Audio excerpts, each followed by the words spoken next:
सेब नियर भइल बाटे साली तोहर गाल हो, रंगवा लगा के आज करब लाल लाल हो, रंगवा लगा के आज करब लाल लाल हो। सेब नियर भइल बाटे साली तोहर गाल हो, रंगवा लगा के आज करब लाल लाल हो।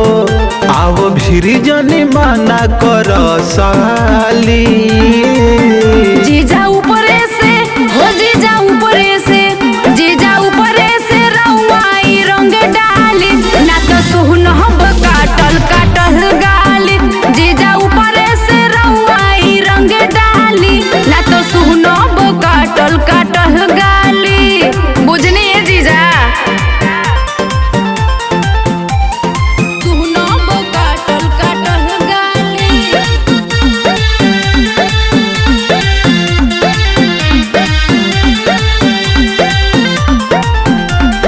भगवा के रंग में खूबे उमंग में पियले रहुआ बानी जी।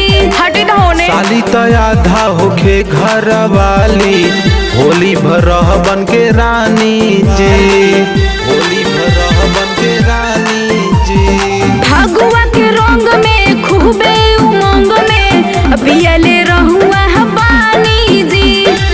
साली तो आधा होखे घर वाली, होली भर बन के रानी जी। जाके कनवा के ले आईब बाली, जीजा ऊपरे से हो, जीजा ऊपरे से, जीजा ऊपरे से रउआई रंग डाली, ना तो सुनब काटल काटल गाली।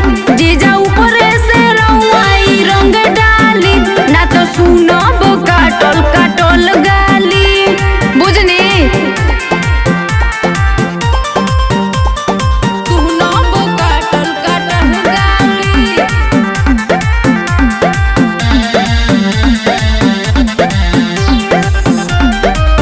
बात मानी जीजा जी जितेंद्र, सीमा के रखी अपना दिलवा के अंदर। तोहरे पर दिल हमर आइलिए साली, चूमे दो होठवा के लाल होठ लाली, चूमे दो होठवा के लाल होठ लाली। बात मानी जीजा जी जितेंद्र, सीमा के रखी अपना दिलवा के अंदर। तोहरे पर दिल हमर आइलिए साली, चूमे दो होठवा के लाल होठ लाली। तू ही हऊ नो हमारे गो साली।